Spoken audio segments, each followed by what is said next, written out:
Bonsoir à tous. Vous me permettrez, en introduction, de céder à quelque chose qui est plus une convenance, parce que nous avons un parterre remarquable ce soir. Je ne cherche pas à vous flatter, messieurs, mais tant pour la question posée dans cette conférence, chômage, déficit entrepreneurial, jeunesse désorientée, l'école au piquet. Le titre est provocateur, mais on connaît Denis Lafay, et on ne pouvait pas s'attendre à moins. Et encore une fois, au-delà de ce titre, nous avons un parterre tout à fait exceptionnel. Vous me permettrez de les remercier un à un et de vous les présenter aussi un petit peu.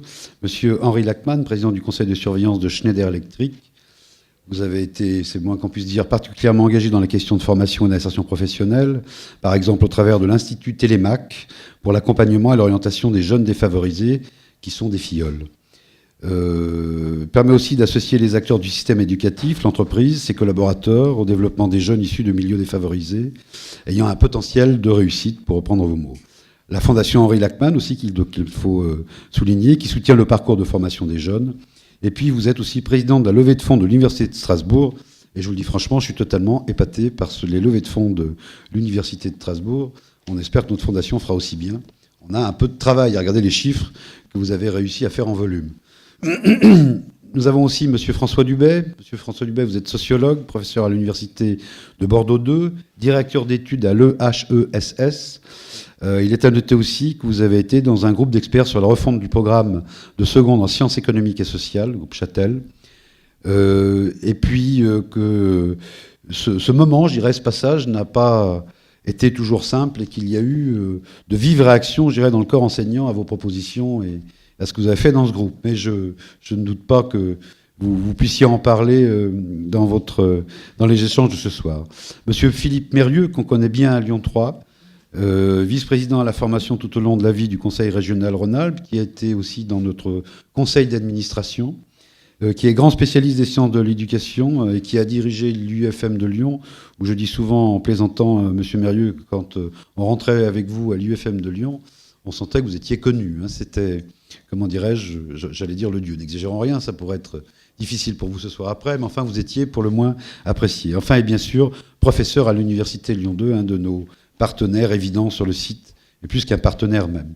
Pascal Housset, président jusqu'il y a peu du directoire de Bayer Crop Science, président d'Entreprendre pour apprendre au Rhône-Alpes, dédié à la création de mini-entreprises, une pédagogie par le faire, concerne en gros 15 000 jeunes sur 2012-2013, 1500 enseignants, 900 volontaires, mais je pense que vous nous donnerez là aussi des éléments en fin de conférence. Je voudrais remercier aussi tous les partenaires de notre université qui sont là aujourd'hui, puisque certains participent, bien sûr, à cette séance et ont aidé à sa construction. Si vous êtes là, c'est que nous ne sommes pas simplement dans le discours ce soir, nous sommes dans le débat, on l'a compris. Et puis je crois pouvoir dire que dans cette université, nous sommes aussi dans l'action avec les entreprises, j'y reviendrai un tout petit peu. Je voudrais remercier aussi Denis Lafay. Je voudrais dire que ce n'est pas de ma faute si Denis Lafay a un peu de peine à se déplacer, même si nous avons fait... il a eu la gentillesse de venir me voir pour un papier sur l'université entreprise. Ça s'est très bien passé. Il n'y a pas eu de séance difficile après. Donc, ça n'a rien à voir. Voilà. Je voudrais dire aussi que Denis Lafay est connu comme journaliste. Il ne faut pas oublier aussi que c'est un entrepreneur et qu'il vient de racheter La Tribune, avec, pas seul, mais avec un groupe, et que La Tribune est désormais sur le net. Donc, ce n'est pas qu'un journaliste qu'on reçoit, c'est aussi un entrepreneur en même temps. Et bien sûr, il est éminemment important dans ces manifestations, puisque c'est grâce à lui que nous pouvons la faire à Lyon 3. Je voudrais remercier aussi le staff de Lyon 3. J'aurai un petit message personnel pour Alain Asquin, qui est à l'université Lyon 3, à mes côtés, monsieur Entreprise, je dirais. C'est aussi lui qui nous permet d'être là ce soir, et c'est lui qui nous permet d'être aussi dynamique, je crois qu'on peut le dire, à Lyon 3 en ce moment, dans cette relation à l'entreprise. Je voudrais remercier aussi Thierry Vitoz et tous ceux qui ont participé, bien sûr, du staff de l'université. Alors, je voudrais dire Lyon 3 et l'entreprise, c'est peut-être pas tout à fait un hasard si vous êtes là non plus, puisque Lyon 3 a toujours eu cette réputation d'être assez près du monde professionnel. Ce qu'on lui a un peu reproché par le passé, j'en parlais tout à l'heure avec tous invités, eh bien, c'est peut-être aujourd'hui une de ses forces, et ce qu'on lui envie, puisque c'est vrai que pendant longtemps, on a dit Lyon 3 est très professionnel, très appliqué, recherche appliquée, formation, et peut-être pas assez recherche fondamentale. J'ai l'impression qu'aujourd'hui, c'est plutôt un avantage pour nous, et un avantage que nous développons et que nous voulons saisir au maximum à travers ce que l'autonomie peut nous permettre de saisir. Alors, je ne vais pas faire le débat de ce soir, tout d'abord parce qu'il ne concerne pas que l'université, il la concerne quand même, puisque c'est juste avant l'université et que je ne serai pas dans mon domaine de spécialité. Je voudrais simplement peut-être dire quelques mots sur ce que je pense et peut-être aussi, moi, quelque part, introduire le débat entre ce que l'on peut dire de la relation du monde de l'entreprise à l'université et dans le secondaire. Je n'entrerai pas, encore une fois, sur le débat université-secondaire. Ce que je remarquerai, c'est qu'aujourd'hui, on nous dit entreprise, il faut être de plus en plus près du monde socio-économique. Il faut relever ce pari de la réussite en licence. Oui, nous devons relever le pari de la réussite en licence. Je pense que nous devons surtout relever celui de la professionnalisation. Et je pense que ce n'est pas tout à fait la même chose. Et surtout, pour que nous réussissions ce pari, je dirais, de la professionnalisation des étudiants, professionnalisation, mais aussi formation toute la vie, formation continue, eh bien, l'État a lancé un plan, je dirais, largement financé avec des postes, avec, je crois qu'on n'aura que des postes, pas forcément du financement à côté, mais c'est déjà beaucoup. Hein. Créer du poste de fonctionnaire en ce moment à l'université, c'est pas quelque chose à laquelle on s'attendait vraiment. Simplement, ce que je dis moi souvent au ministère, c'est que c'est bien qu'on s'intéresse à l'université, c'est bien qu'on nous demande d'être meilleur en professionnalisation, mais on peut mettre des milliards d'euros à l'université, on ne résoudra pas le problème. On ne résoudra pas le problème si on ne s'y prend pas un peu avant, et même beaucoup avant, notamment dans le secondaire. C'est sans doute une des raisons pour lesquelles l'idée du -3 + 3 a un intérêt. En tous les cas, nous, on se penche sur la question. Je n'irai pas plus loin, mais le problème de la réussite à l'université et d'une meilleure professionnalisation ne commence pas à partir de la licence première année. Ça me paraît tout à fait incontestable. Encore une fois, oui, nous utiliserons les moyens qu'on nous donne, mais le problème se pose bien avant. Alors, une dernière fois, et pour conclure, je dirais que l'une des justifications qu'il y a peut-être à faire ce genre de débat à Lyon 3, c'est que nous avons fait incontestablement le choix du lien avec le monde socio-économique, et je l'exprimais tout à l'heure pour plusieurs raisons. Ce lien avec le monde socio-économique, nous le voulons. Hein, nous voulons être acteurs de notre développement. J'ai dit, nous voulons être acteurs du développement économique, et nous croyons sincèrement que l'université a beaucoup à apporter au monde socio-économique. La meilleure preuve en est, encore une fois, l'ensemble des partenaires qui sont aujourd'hui avec nous, ceux que nous voyons ce soir, ceux avec qui nous travaillons de plus en plus, ceux avec qui nous travaillerons encore demain. Le deuxième élément, c'est que nous en avons besoin, soyons clairs. L'université, si elle veut garder son niveau de compétence, si elle veut pouvoir encore mieux former les jeunes, et si elle veut remplir sa première mission de service public, justement, former les jeunes et les amener à la professionnalisation, eh bien, elle a besoin de moyens. Et ces moyens, on sait, se réduisent chaque année. On en parlait là encore tout à l'heure. Comment peut-il les avoir ? Elle les aura aussi en augmentant ses ressources propres. Et augmenter ses ressources propres, c'est travailler en formation continue avec les entreprises, sans arriver avec une maquette toute prête en disant voilà, on va vous expliquer comment on forme les gens, mais construire ces maquettes ensemble, même d'ailleurs sur la formation initiale. C'est aussi développer la recherche-développement, hein, la recherche-innovation, toutes les recherches que l'on peut développer directement avec l'entreprise, au-delà bien sûr des appels d'offres auxquels on peut répondre dans les cadres des projets nationaux européens. Et ce lien de proximité est aussi un lien qui nous permet de financer de la recherche et d'être au cœur même de la relation avec le monde socio-économique. Voilà, je n'en dirai pas plus loin, mais chacun sait que c'est le projet de Lyon 3. Je l'ai assez dit à Denis Lafay, j'espère qu'il en est convaincu.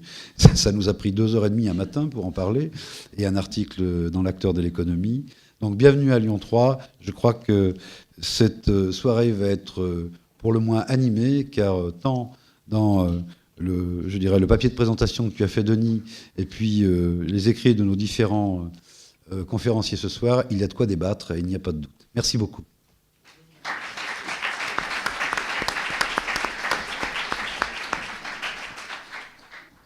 Merci, un grand merci à l'Université Lyon 3 et à Jacques de nous accueillir, à vous tous d'être présents. Et je salue notamment les étudiants de l'Institution des Chartreux qui sont venus en nombre. Un grand merci aussi à nos débatteurs d'être des nôtres, à toute l'équipe d'acteurs de l'économie, fortement mobilisée, et puis à Alain, spécialiste de l'entrepreneuriat, qui orchestre cette rencontre. Celle-ci ouvre une semaine de débats baptisée Tout un programme, que nous organisons dans différents lieux de Lyon, et qui, modestement bien sûr, cherchent à nous bousculer, à nous informer, à nous éclairer sur ce qui interroge l'acte de responsabilité et l'acte de décider. Vous pouvez découvrir l'ensemble du programme sur notre site. Les mondes de l'entreprise et de l'éducation sont-ils capables de dépasser leurs préjugés, de chasser leurs méfiances et leurs rivalités idéologiques dans l'intérêt des enfants, des adolescents, des jeunes adultes, afin que ces derniers apprennent et cultivent l'esprit d'entreprendre. L'Institut OpinionWay vient de publier une étude il y a quelques jours pour le compte de l'association Réseau, consacré à l'entreprise vue par les enseignants. Ces conclusions sont à la fois encourageantes et symptomatiques des écarts de perception, parfois d'ailleurs contradictoires, et pour certains items d'une méconnaissance de l'entreprise. 76% des enseignants ont une vision globalement positive de l'entreprise et la considèrent porteuse de valeurs aussi vertueuses que l'innovation, à 80%, l'épanouissement, à 40%, ou la convivialité, à 38%. Plus de 70% d'entre eux estiment qu'elle a sa place à l'école, même qu'elle n'y est pas suffisamment présente et qu'il faudrait obliger les enseignants à y suivre un stage. Mais l'entreprise est aussi associée à un lieu de stress pour 90% des sondés et d'exploitation pour 62% d'entre eux. Elle est associée à un univers compétitif et inhumain, incarné, je cite, par des personnalités ambivalentes. Et 2 enseignants sur 3 jugent que la discrimination y est répandue. Enfin, domine la crainte que l'éducation nationale perde son âme, je cite, soit emportée dans une dérive utilitariste, devienne un marché ou soit appelée à travailler l'employabilité future des élèves. Les prémices d'un rapprochement entre ces 2 mondes sont toutefois bel et bien visibles. Sous l'impulsion d'associations comme Entreprendre pour apprendre ou la Fondation Entreprise Réussite Scolaire, les acteurs de l'entreprise ont fait un grand pas vers un cénacle enseignant que longtemps ils ont observé avec circonspection. Des classes jeunes entreprises ont été initiées, jusque dans le primaire, grâce auxquelles des élèves ont été sensibilisés à bâtir, à diriger, à manager une entreprise, ont découvert le sens des mots responsabilité, coopération, solidarité, profit, mérite ou concurrence. Parfois, elles ont révélé à eux-mêmes et à leurs professeurs des aptitudes insoupçonnées ou inaudibles des codes scolaires. Ils ont pris conscience que le travail peut être source d'épanouissement et que son intérêt doit être désaccouplé de l'ampleur de la rémunération. Ils ont aussi dépassé la représentation souvent détestable de l'entreprise que leur dicte la réalité économique, les médias ou le parcours professionnel parfois douloureux de leurs parents. Ce cénacle enseignant et les récentes initiatives engagées dans ce sens par le gouvernement dans le sillage des assises de l'entrepreneuriat y concourent, a appris lui-même à dépasser quelques cloisonnements doctrinaires. Est-ce pour autant suffisant ? Non, et le fossé demeure grand. En effet, l'école, comme l'examine depuis plusieurs décennies le sociologue François Dubet, et comme l'ont explosé d'ailleurs plusieurs enquêtes d'acteurs de l'économie, c'est avant tout un système, pour partie bien sûr, miné par les incohérences, fossilisé par la machine administrative et les revendications corporatistes, un système nombriliste, faussement solidaire, autarcique, peu adapté au bouleversement de la société, qu'il considère plus comme un danger dont il doit se protéger qu'une simple réalité à affronter ou qu'une opportunité à exploiter. C'est un système, pour partie bien sûr, immobile, monolithique, fébrile face aux innovations. Un système qui a confié à l'État central le soin d'uniformiser les process et de tout contrôler. Un système qui a parfois négligé certains devoirs pour se recroqueviller sur ses droits. C'est un système, pour partie, malthusien, qui exacerbe davantage qu'il ne jugule les inégalités. Un système peu responsabilisant, peu capable de distinguer ses meilleurs de ses pires éléments. Un système volontiers gabegique en matière managériale, organisationnelle ou de gestion des emplois. C'est un système également empoisonné par quelques sectarismes idéologiques, notamment à l'endroit du libéralisme et du capitalisme, de l'entreprise et de la réussite et donc de l'argent. C'est in fine un système, pour partie, qui a peur et qui transmet sa peur aux élèves, un système qui entretient l'individualisme et dont les fondamentaux n'encouragent pas l'initiative entrepreneuriale, la prise de risque, l'expérimentation, la perspective de réussir comme d'échouer, l'investissement personnel au service de l'établissement. Et pour toutes ces raisons, c'est un système que l'OCDE a rétrogradé au 19e rang, au fameux classement PISA évaluant la qualité et l'efficacité des modèles éducatifs. Comment dès lors espérer qu'une organisation à ce point sclérosée, parfois hostile aux réformes et peu démocratique, féconde, fasse grandir et prospérer l'esprit d'entreprendre parmi les élèves ? Comment penser que l'enseignement de l'économie aux mains de professeurs, parfois eux-mêmes adeptes de la rhétorique antilibérale et anti-entreprise, puisse dépasser la théologie scolaire et préparer à cultiver une connaissance de l'économie et un intérêt pour l'économie que l'on sait en France particulièrement pauvre ? Comment imaginer que la dite organisation accomplisse ce qui devrait être sa véritable vocation, former les jeunes à savoir-être et à savoir penser, les doter des moyens de se construire, d'être curieux et audacieux, d'oser, d'être confiants en eux et de s'estimer, d'être les acteurs de la démocratie comme de leur vie professionnelle, d'occuper plus tard une place utile à eux-mêmes et à la société.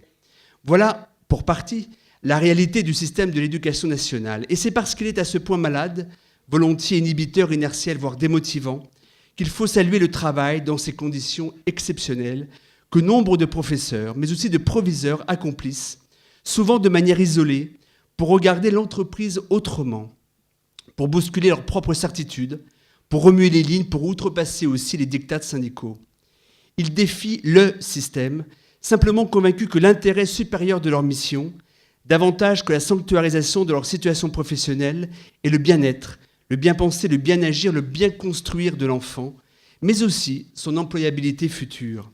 Nous tous connaissons des professeurs altruistes, empathiques, dévoués, enclins à construire sans angélisme, avec le monde extérieur et notamment celui de l'entreprise, l'opportunité réciproque de s'apprivoiser et de désacraliser les appréhensions. Des professeurs rattachés à des établissements qui épousent cette exigence et qui lui donnent consistance. Des professeurs et des écoles dont cette ouverture vers l'entreprise constitue un signe d'ouverture tous azimuts, vers tout ce qui fait nourriture émotionnelle, intellectuelle, comportementale pour l'enfant. Chacun de ces professeurs est une raison de croire. Il est à espérer dorénavant que de telles initiatives, aujourd'hui disséminées et esselées, se regroupent, essaiment et ébranlent non seulement le fameux mammouth, cher à Claude Allègre, que composent primaire, collège et lycée, mais aussi l'enseignement supérieur. Ce dernier est-il exempt d'un état des lieux critique? Non. Là encore, des progrès considérables ont été constatés, mais l'on sait combien de la gouvernance aux obstacles managériaux, des prébendes statutaires aux débouchés professionnels de certaines filières, en passant par quelques poisons idéologiques, l'université est elle-même en difficulté, et ce qui se passe actuellement chez les voisins de Lyon 2 en témoigne. Ce rêve d'aggiornamento, c'est désormais à Henri Lachmann, à Philippe Marieux, à François Dubay, et enfin en conclusion à Pascal Housset, ancien président de Bayer CropScience et désormais donc aux commandes de l'association Entreprendre pour apprendre en Alpes, de nous dire s'il peut devenir réalité ou s'il restera chimère. Merci et bon débat.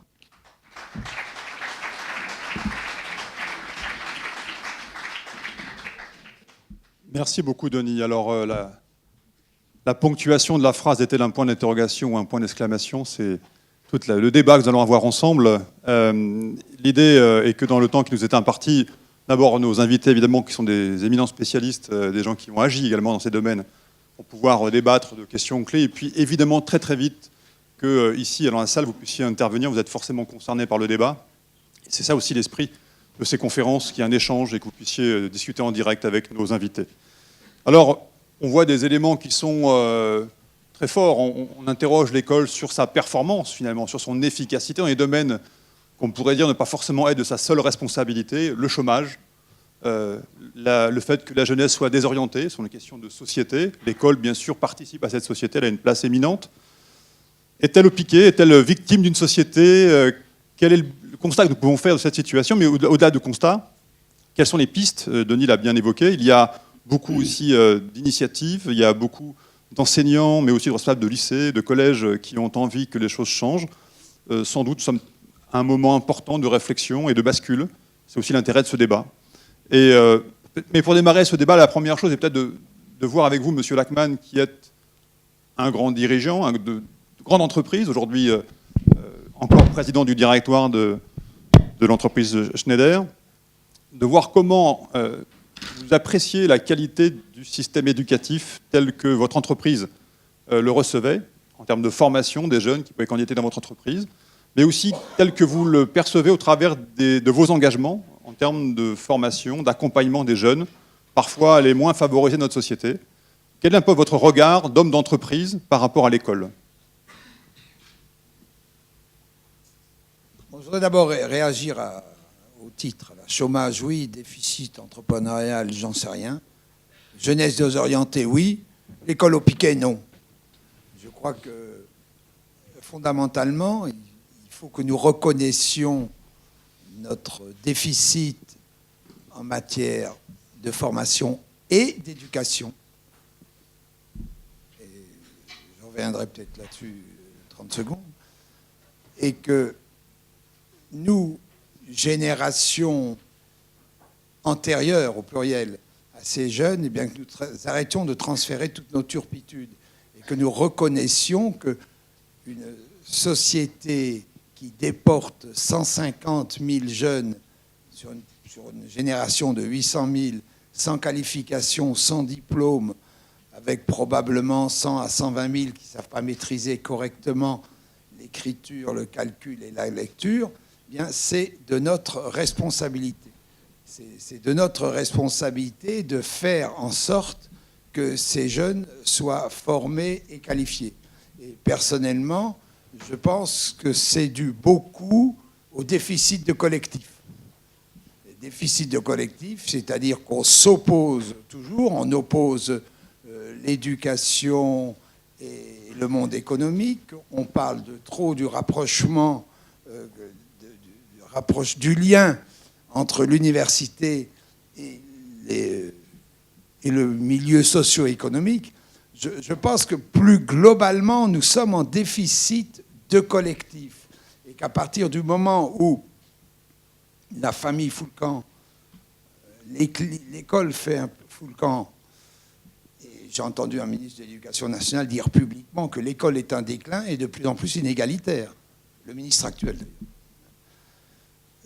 Je crois qu'il nous appartient en tant que société de jouer beaucoup plus collectif et que les entreprises ont une part de responsabilité et de solidarité à exercer dans la formation des jeunes. Alors vous avez posé la question, est-ce que les entreprises sont satisfaites de la formation?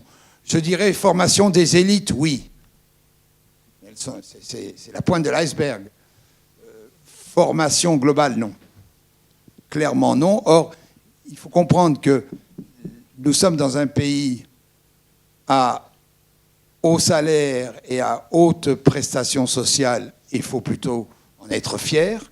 Eh bien, quand vous avez des hauts salaires ou des coûts salariaux élevés, des prestations salariées élevées, il vous faut, la différence viendra par la qualification des hommes et des femmes. La compétitivité de nos entreprises et de notre pays viendra par la qualification des hommes et des femmes, donc absolue nécessité de collaborer et de travailler ensemble. La vie du gosse ne s'arrête pas quand il sort de l'école ou de l'université, elle ne recommence pas quand il rentre en entreprise. Cette coupure est totalement artificielle et je pense qu'il faut, sous pilotage de l'éducation, travailler plus ensemble. Deuxième chose que je voulais dire, c'est que la formation dite classique, même si elle est bien enseignée, n'est pas la réponse à tous les profils. Et que la formation concrète que représente l'alternance ou l'apprentissage est peut-être mieux adaptée à la diversité de la société française. Et personnellement, je déplore, et là c'est un problème culturel, mais où les entreprises ont une responsabilité importante, je déplore qu'on ait aussi peu de formation par alternance en France. En France, on a à peu près 400 000 apprentis, en Allemagne, 1 600 000. L'apprenti constitue le premier lien social entre le salarié et son entreprise. Il a deux lieux de l'apprendre. Il a le lieu de l'apprendre qui est l'entreprise, il a le lieu de l'apprendre qui est l'école ou le CFA ou l'université. Et je crois qu'il nous faut absolument développer l'alternance, d'une part parce que c'est une alternative, une réponse à ceux qui ne réussissent pas à ceux pour lesquels l'éducation classique n'est pas faite. Deuxièmement, c'est surtout un projet de collaboration entre le monde de l'éducation et le monde de l'entreprise. Et troisième chose, 400 000, c'est rien. Il y a une progression de 10 000 par an en ce moment. Et sans doute dû essentiellement à l'enseignement supérieur et sans doute dû essentiellement à un effet d'aubaine. Dernière chose que je voulais dire, il faut absolument qu'on arrête de sélectionner par l'échec. Le système éducatif français sélectionne trop par l'échec. Dans tout jeune, il y a quelque chose de positif qu'il faut développer, qu'il faut arroser, qu'il faut faire éclore. Et je pense qu'une collaboration entre le système éducatif et les entreprises devrait permettre de mieux détecter les talents et ceux qui ont une capacité de faire une chose que l'enseignement classique, pour laquelle ils ne sont pas adaptés. Et je pense que la sélection par les points positifs me paraît être indispensable. Enfin, dernier point, je crois que nous avons mal fait notre pédagogie, j'allais dire des faits. le monde de l'entreprise n'est pas un monde d'exploitation, comme je l'ai entendu tout à l'heure, là, 62%. Pour moi, le profit est d'abord une discipline, ensuite un moyen et éventuellement une fin. Mais c'est d'abord une discipline. Il faut avoir plus de revenus ou de recettes que de dépenses. Et c'est un lieu de performance collective, j'insiste sur le mot collectif, au bénéfice de 4 types de populations, je le dis toujours par ordre alphabétique: les actionnaires, les clients, les collaborateurs et les territoires et les sociétés avec lesquelles on opère. Et tant qu'on considérera que l'entreprise est un lieu d'exploitation, eh bien, je pense que personne ne pourra collaborer avec personne. Alors sur le plan de l'apprentissage, vous aspirez non pas à 10 000 par an, mais à doublement, donc vous aspirez à 800 000 jeunes en apprentissage, je crois que c'est un des objectifs. Je pense que c'est un minimum. Voilà, c'est un minimum. Vous parlez donc de 2 sujets que nos 2 autres invités vont forcément saisir au bon. Le premier, c'est l'inégalité de la société, et François Dubé a beaucoup évoqué la question dans d'autres travaux du fait que l'école française produit trop d'inégalités. Je reprends ce trop sur lequel vous insistez parfois en disant que finalement, on a une école française qui va parfois même accentuer les inégalités sociales dans la réussite à l'école, alors que d'autres expériences que vous pourrez peut-être témoigner, notamment au Canada, peut-être partent d'une inégalité sociale plus importante, mais que l'école vient corriger. Et le deuxième point, je crois, Philippe Mérieux, vous pourriez aussi rebondir, une question qui a été évoquée sur la massification de l'accès à l'école, massification qui a été rendue possible depuis 25 ans, 30 ans. Mais ce que vous constatez, c'est qu'on a raté la massification de la réussite, et que finalement, c'est bien là que se pose le problème. Et je crois, pour revenir sur un propos que vous avez pu déjà tenir, le problème, c'est qu'on laisse rentrer des gens, et donc ils ne doivent s'en prendre qu'à eux-mêmes si jamais ils ne parviennent pas à réussir. Quand encore on n'est pas accepté dans un système, on peut se rebeller contre le système. Mais là, comme je suis intégré dans le système, si je n'y arrive pas, c'est bien que je suis pas pertinent. Vous dites qu'il y a toujours quelque chose de bon à retirer d'un élève, d'un étudiant. Là, ils doivent souvent se débrouiller par lui-même. Alors, 2 points déjà sur cette question d'inégalité. En quoi l'école, aujourd'hui, produit-elle plus d'inégalité ? C'est compliqué. Je voudrais d'abord réagir aux propos, parce que je ne voudrais pas être totalement responsable du tableau sombrissime que vous avez fait du système scolaire. Alors, je n'ai pas, je crois, la réputation d'être particulièrement indulgent à l'égard de mes chers collègues, mais quand même, je trouve que vous avez fait extrêmement fort, parce que tout simplement, il faut rappeler que l'école, c'est l'élément d'un rouage général. Et je voudrais rappeler ma jeunesse fort lointaine.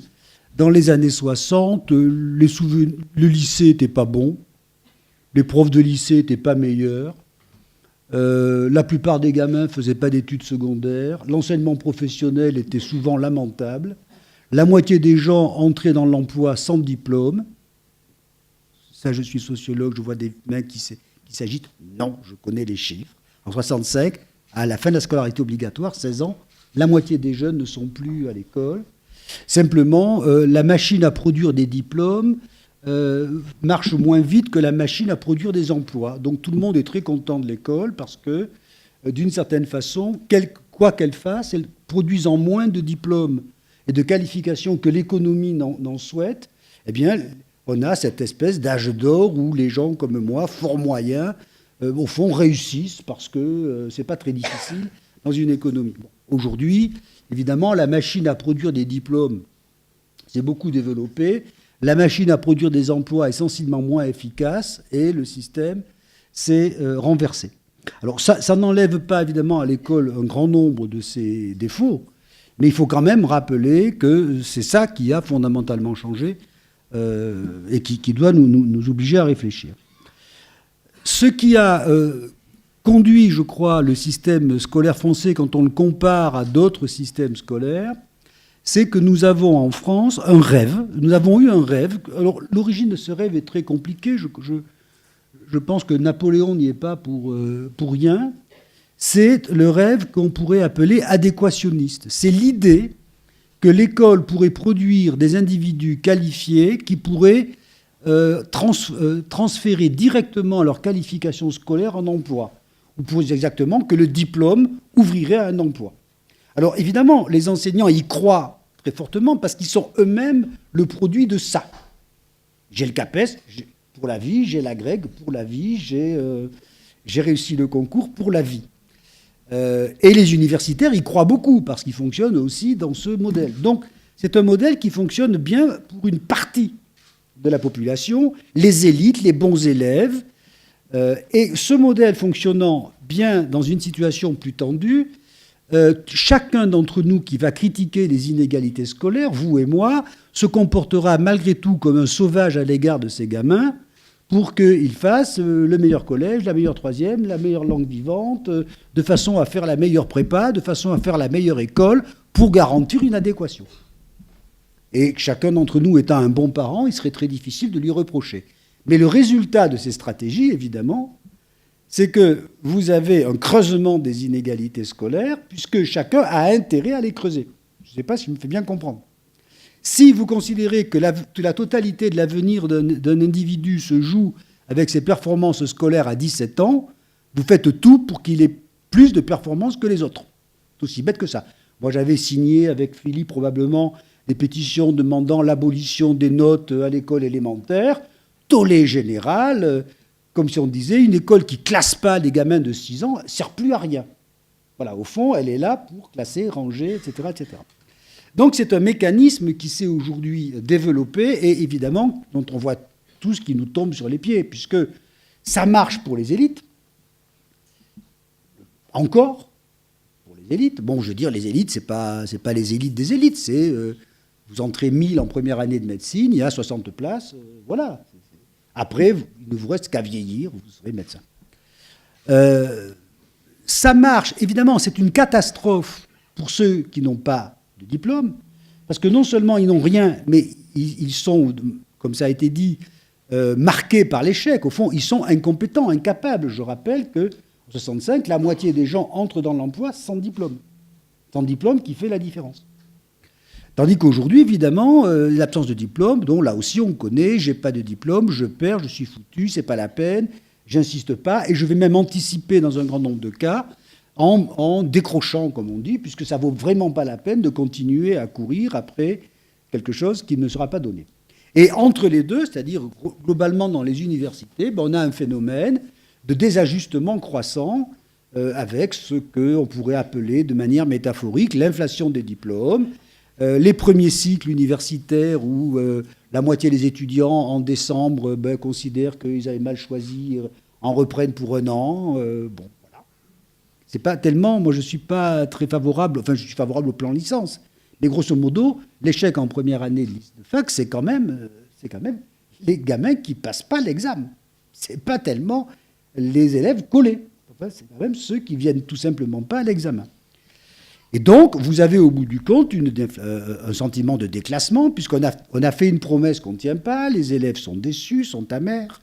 Et en France, alors, comme on rêve toujours d'adéquation, et c'est là qu'il y a un problème, on multiplie les stages, on multiplie les masters pro qui sont sur des créneaux minusculissimes, avec parfois, pas Lyon 3 évidemment, mais avec parfois un peu de pub mensongère quand même, vaguement, enfin, quand même, quand on regarde d'un peu près, on leur a vendu des choses pas très raisonnables. Voilà.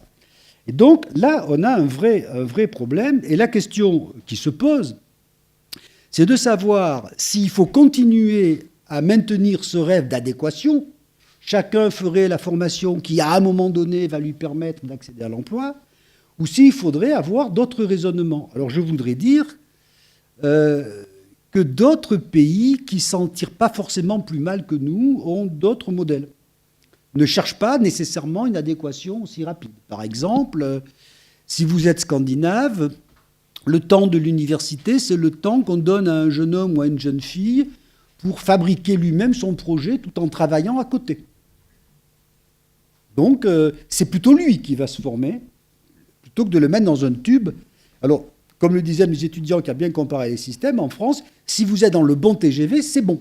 Mais après, et puis en plus, vous êtes trompé de TGV, vous remontez à Paris pour recommencer. Parce qu'on sait bien que quand vous êtes mal orienté les 2 premières années, tous nos chers collègues font recommencer au début, parce que ce n'est pas acceptable de ne pas avoir la totalité de la purge. Bon.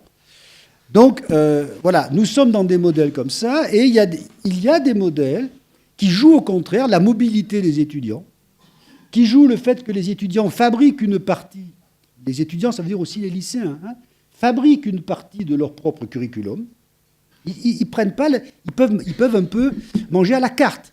Ça suppose qu'ils ne prennent pas que des desserts, mais il faut quand même qu'ils fassent eux-mêmes leur choix.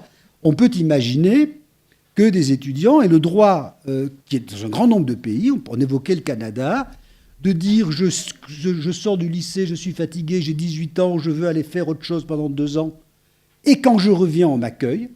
Imaginez un élève qui a eu un bac mention bien, qui pendant 2 ans va faire du tourisme ou je sais pas quoi, ou des œuvres philanthropiques et qui revient au lycée du Parc en disant je voudrais qu'on me reprenne en prépa. On dirait écoutez, ce jeune homme n'est pas normal parce que non seulement il n'a rien fait pendant 2 ans, mais il devrait avoir un an d'avance pour être normalement à prépa dans un bon lycée. Donc on est dans un modèle qui fonctionne comme ça. Alors ce modèle-là, on peut l'imputer à l'école, évidemment. On peut l'imputer à l'école. Il est bien évident, je m'arrête, que l'école l'a intériorisé plus que quiconque. Mais le monde des entreprises n'est pas complètement innocent, si je peux me permettre.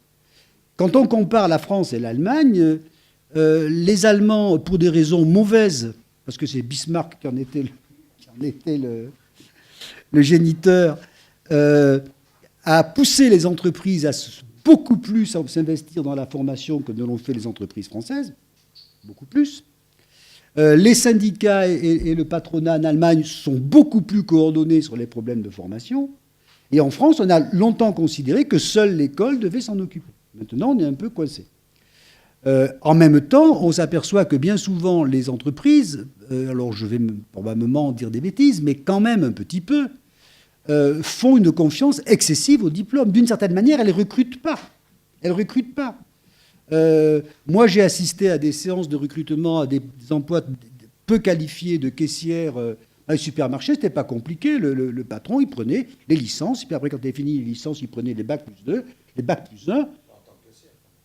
Ah ben, je suis désolé. Je suis désolé. Et les bachelières. Et ceux qui n'avaient pas... Tout simplement, ils considéraient que le diplôme était un signe de civilisation. Voilà. Si vous n'aviez pas le bac, c'est que vraiment vous aviez un défaut de fabrication fondamental. Voilà. Et donc, d'une certaine façon, tout le monde a joué dans ce système. Tout le monde joue dans ce système. Et je répète, il est d'autant plus robuste que chacun d'entre nous, comme individu, ça c'est un raisonnement libéral, au sens philosophique du terme, chacun d'entre nous peut dénoncer le système, mais a intérêt à le jouer pour ce qui le concerne. Ce qui fait que dès que vous voulez y toucher, vous avez des coalitions de gens qui vous expliquent que vous allez faire baisser le niveau, que c'est épouvantable. Et je voudrais terminer sur un point. Je crois qu'un des enjeux essentiels que l'on perd trop de vue, c'est la qualité de la formation de base. Alors, moi, je ne suis pas un défenseur des études classiques, mais je pense que tant qu'on n'aura pas été capable de faire que tous les gamins de 16 ans aient un minimum de compétences cognitives de base qu'on leur assure, on construira quand même très largement sur du sable. Je connais un certain nombre de pays qui ont développé considérablement leur système scolaire et qui n'ont jamais été capables de construire un système primaire et secondaire de bonne qualité, ce qui fait que leurs universités flottent. Et qu'on réapprend à écrire en première année de l'université à São Paulo ou à Rio de Janeiro. Donc je crois qu'il faudrait que nous repensions la totalité de notre système, et l'accusation de l'école peut toujours nous faire plaisir, mais elle nous débarrasse peut-être un peu trop des responsabilités que nous pouvons avoir à la fois comme acteurs économiques et à la fois tout simplement comme citoyens poussant nos enfants à faire tel ou tel type d'études. Alors, comme vous avez pu le dire par ailleurs, c'est vrai que là, nous ne sommes pas dans un système qui est dicté par la bourse de New York, mais c'est bien notre responsabilité, celle des ministres ou même des acteurs de l'éducation. Donc, on voit qu'un système insidieux se met en place, des petits mécanismes, comme vous les évoquez, qui font que chacun n'a pas forcément intérêt à les contredire, même si globalement on peut se navrer de leur inefficacité. On voit qu'il y a d'autres modèles. C'est notre modèle. Comment sortir de ce modèle? C'est un des débats qu'il faudra que nous ayons absolument tout à l'heure avec la salle sur les solutions. Le constat, en tout cas, est posé là sur cette question d'entretien d'un modèle que l'on sait tous insatisfaisant. Philippe Mérieux, des réactions ou un prolongement par rapport aux éléments de tout à l'heure? Alors, une réaction comme François sur le propos de Denis Lafay. Je ne suis pas suspect d'être outrancièrement gentil avec l'institution scolaire et mes travaux sont souvent sévères avec elle. Néanmoins, je ne peux pas évidemment me reconnaître dans la caricature qui en a été faite. Denis Lafay remplace un lieu commun par un autre et au lieu commun d'une école qui grandit, il oppose celui d'une école sclérosée. Et au lieu commun d'une entreprise diabolisée, il oppose le lieu commun d'une entreprise qui produit les richesses, ouvre à la vie et insère les jeunes. Alors, je crois qu'il faut quand même relativiser un petit peu les choses. Je voudrais 2 minutes ici, et ça sera aussi une manière de rebondir sur ce qu'a dit M. Lachmann, intervenir en tant que vice-président de la région Rhône-Alpes en charge de l'apprentissage, parce que ça fait partie de ma délégation. Pour rappeler, comme le disait François, que les entreprises ne se bousculent pas au portillon pour embaucher les jeunes en matière d'apprentissage. Aujourd'hui, 84% des apprentis rhône-alpins sont employés par des petits artisans ou des entreprises de moins de 3 salariés. Les grandes entreprises rhône-alpines et même les moyennes entreprises rhône-alpines préfèrent payer l'impôt, et elles payent très lourd, des dizaines de millions d'impôts, plutôt que d'embaucher des apprentis. Elles veulent bien, à la rigueur, de temps en temps embaucher des apprentis, mais du supérieur, évidemment. Et puis, je voudrais rajouter que ceux-là même qui ont la chance d'être embauchés comme apprentis sont encore des privilégiés. Parce que ce ne sont pas les plus mal lotis, les apprentis. Les élèves les plus en difficulté ne sont pas un apprentissage. Ils ne sont même pas récupérés par les artisans qui sont dans les lycées professionnels, parce qu'ils n'ont pas trouvé de contrat d'apprentissage, parce que le contrat d'apprentissage est un contrat de travail. Alors moi, je le dis régulièrement au MEDEF, à la CGPME, vous voulez de l'alternance, mais il faut aller chercher les apprentis, et pas qu'au niveau ingénieur. Il faut aller les chercher au niveau 5, il faut aller les chercher au niveau 4, il faut leur proposer des contrats de travail, et pas simplement s'ils ne sont pas basanés, et pas simplement s'ils sont déjà bien élevés. Or, aujourd'hui, ce n'est pas le cas. Si je regarde la carte des apprentis en Rhône-Alpes et que je la superpose à la carte des US ou des CUX, elles sont inversées. C'est-à-dire que c'est dans les zones les plus en difficulté en termes sociaux qu'il y a le moins d'apprentis. Alors moi, je peux comprendre quand l'artisan vient me dire « moi je suis boulanger, je veux un jeune qui présente bien et qui ne rebute pas le client », je l'entends parfaitement. Mais quand globalement on en arrive à ce que aujourd'hui la quasi-totalité des grandes entreprises rhône-alpines se défaussent devant la formation des apprentis, se défaussent massivement et préfèrent délibérément payer, je crois que c'est de l'ordre de 50 millions d'impôts pour Rhône-Alpes quand même, à l'État, en pure perte si je peux me permettre, plutôt que d'embaucher des jeunes en contrat d'apprentissage. Je me dis, ne faisons pas porter quand même à l'école la responsabilité de tous les maux et impliquons aussi l'entreprise dans la formation des jeunes. M. Lachmann l'a dit, l'augmentation du nombre d'apprentis aujourd'hui est essentiellement liée au supérieur. Pourquoi ? Parce que tout simplement, les entreprises n'embauchent plus des apprentis de niveau 5 et 4. Elles veulent des apprentis ingénieurs. Bien évidemment que c'est confortable d'embaucher un ingénieur, un apprentissage. C'est confortable. Mais si on veut véritablement nous prouver, et je souhaite qu'on nous le prouve, que l'entreprise a un rôle à jouer en matière de formation, il faut qu'elle le joue aussi avec les jeunes difficiles. Et pas simplement aller habiller avec de l'apprentissage et de la taxe d'apprentissage des formations académiques dans lesquelles on réussit parfaitement. Dans lesquelles on réussit parfaitement sans qu'elles soient un apprentissage, et à qui on donne le statut de formation à un apprentissage pour permettre à des jeunes qui, globalement, ont déjà les moyens de se payer des études, de toucher en plus un salaire et d'avoir une meilleure garantie de l'emploi à la fin. Aujourd'hui, M. Lachmann, si je regarde la courbe des apprentis en Rhône-Alpes, elle n'est pas gaussienne, elle est bimodale. C'est-à-dire que nous avons une courbe en chameau, 2 bosses. Nous avons un ensemble d'apprentis qui sont de niveau 5 et 4, qui sont des jeunes sortis du système scolaire et en grande difficulté, et qui rentrent en apprentissage parce que c'est une voie qui leur est offerte, et c'est superbe, pour accéder à une vraie formation et accéder à l'emploi derrière. Et puis on a les apprentis du niveau 4-3-2, 3 et 2 surtout, qui sont des jeunes qui n'ont jamais eu un seul problème dans le système scolaire, qui ne sont pas boursiers ni pas près de l'être, qui ont des parents qui ont en général beaucoup d'argent et qui auraient parfaitement réussi dans des études académiques. Le problème, c'est qu'entre les deux bosses, ça ne communique pas. Et que la politique que nous essayons de mener, qui consiste à élever le niveau de passage entre la bosse des apprentis issus des milieux très difficiles et la bosse des apprentis déjà favorisés et qui auraient réussi très bien sans l'apprentissage, le seuil, enfin, ce petit passage, il n'y a personne qui passe dedans. Il y a quasiment personne qui passe dedans.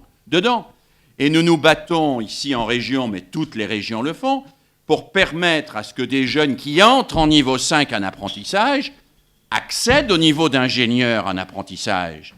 Et que nous n'ayons pas une courbe bimodale, mais une courbe qui progresse. Je me permets de le dire parce que il faut aussi que quand on nous parle de l'entreprise apprenante, que quand on nous parle de l'entreprise responsable socialement, on est en face de nous des gens, et je le dis de la même manière à tous les chefs d'entreprise que je rencontre, qui fassent l'effort d'y aller chercher les jeunes. Hein, et pas en permanence d'attaquer l'éducation nationale qui ne ferait pas leur boulot et qui d'ailleurs, en lycée professionnel, récupère les jeunes dont les entreprises ne veulent pas. Hein. En particulier les bases années, hein, qui ont du mal à trouver le contrat de travail et que le lycée professionnel va récupérer. Alors, ça c'est simplement pour dire que soyons un peu plus nuancés et admettons que les responsabilités sont partagées. Alors moi, à côté de ça, je suis prêt à signer toutes les déclarations pour dire que l'école est sclérosée, qu'elle ne forme pas à l'initiative, qu'elle ne forme pas à l'autonomie, ainsi de suite. Mais je voudrais aussi que si on est d'accord sur ce constat, on se mette également d'accord sur les moyens ou des hypothèses. Et j'entame un petit peu la deuxième partie de votre question sur comment sortir de là. Alors, comment sortir de là, François Dubé l'a dit, dans un système où quand même chacun critique le système mais en profite individuellement. Comment sortir de là aussi dans un système que l'ensemble des décideurs ont organisé de manière extrêmement technocratique, avec par exemple l'hégémonie de l'idéologie des compétences, qui segmente des savoirs d'une manière complètement éclatée, et qui, prématurément à des enfants d'école primaire, leur propose déjà comme perspective d'entrer dans les référentiels de l'employabilité. Comment mobiliser des jeunes là-dessus ? J'ai milité, moi, en tant que militant pédagogique, pour une pédagogie du projet, c'est-à-dire pour une pédagogie globale, pour une pédagogie de l'engagement, pour une pédagogie où des jeunes, collectivement, fabriquent quelque chose et découvrent à cette occasion-là des savoirs. Or, la pédagogie dominante aujourd'hui dans l'institution scolaire, ça n'est pas celle-là. C'est une pédagogie de la segmentation, c'est une pédagogie du découpage, c'est aussi, et c'est le deuxième point, et François l'a évoqué, une pédagogie de l'évaluation permanente. De l'évaluation permanente. Et on va nous sortir PISA, évidemment, le 3 décembre, nous l'attendons avec intérêt. Nous connaissons d'ailleurs globalement les résultats que PISA va nous apporter. Mais nous sommes dans un système où si le slogan n'avait pas été pris par des gens qui ne sont pas de ma sensibilité idéologique, je dirais à l'égard des enfants, mais laissez-les vivre quand même. Enfin, laissez-les vivre plutôt que d'être en permanence à courir derrière eux pour les évaluer, et avec des systèmes d'évaluation absurdes. Parce qu'il y a un pays au monde, François ne l'a pas cité, où l'examen d'entrée dans l'université est encore structuré de telle manière qu'un 13 en physique peut rattraper un 7 en français et vice-versa. Et c'est le pays de Descartes. C'est le pays de Descartes. Et parce que la raison est une. Hein ? Et c'est même un examen où quand on discute avec des représentants étudiants et des collègues universitaires et qu'on se dit, mais vous avez fait un peu de docimologie, vous pensez que la compensation intramodulaire entre enseignements, que le fait d'inciter les étudiants à obtenir des bonnes notes ici pour faire des impasses là, c'est réellement formateur de quelque chose que vous appelez l'autonomie, ou c'est simplement d'encourager la débrouillardise à court terme pour une vision totalement économique au plus bas prix, c'est-à-dire le moins d'efforts inutiles pour le plus d'effets possibles. c'est le système que nous avons. Et c'est un système d'évaluation dont on ne peut pas dire qu'il mobilise fortement l'intelligence des élèves. Il mobilise, pour l'essentiel, leur arrivisme. Voilà. Et les élèves arrivistes réussissent plutôt bien et ils s'en sortent. Et puis, troisièmement, mais je m'arrêterai là, la valeur de la coopération qu'on a évoquée tout à l'heure et que Denis Lafay a évoquée tout à l'heure comme étant une valeur portée fortement par l'entreprise. Bien, nous sommes déjà un certain nombre à vouloir depuis longtemps que l'école la porte. Et c'est bien parce que la société résiste à cela que l'école ne la porte pas. Ça n'est pas l'école qui refuse d'introduire les valeurs de coopération. C'est une société où quand votre fils ou votre fille revient et que vous lui demandez quelle note tu as eue hier, mon garçon, ou quelle note tu as eue aujourd'hui, et qui vous dit 8 sur 10, la deuxième question, vous lui demandez « et les autres ?» Et s'il vous dit « et les autres, on a tous eu 8 sur 10 », eh bien, vous direz non pas voilà un enseignant compétent, mais voilà un vilain démagogue. Parce que nous, chacun d'entre nous, pensons que la réussite de certains doit se payer systématiquement de l'échec des autres. Et qu'une école qui ferait réussir tout le monde ne serait pas une bonne école. Et donc, nous sommes cathares. C'est-à-dire que nous pensons que la béatitude au paradis est garantie par le petit nombre des élus. Moins on y est, mieux ça marche. Et cette école, elle encourage, parce que précisément tous les parents demandent « et les autres ?» Et tous les parents suspectent une institution qui mettrait que des bonnes notes d'être une institution démagogue et démagogique. On encourage la concurrence. On encourage et on forme les gens à cette idée, c'est qu'un bon résultat n'a de sens que si les autres en ont de mauvais résultats. Que donc la concurrence est la seule manière d'asseoir la réussite, et une concurrence individuelle en particulier. Alors, il y aurait à interroger évidemment l'école là-dessus, mais je voudrais insister sur le fait que les pratiques scolaires ne sont pas à cet égard un apesanteur social.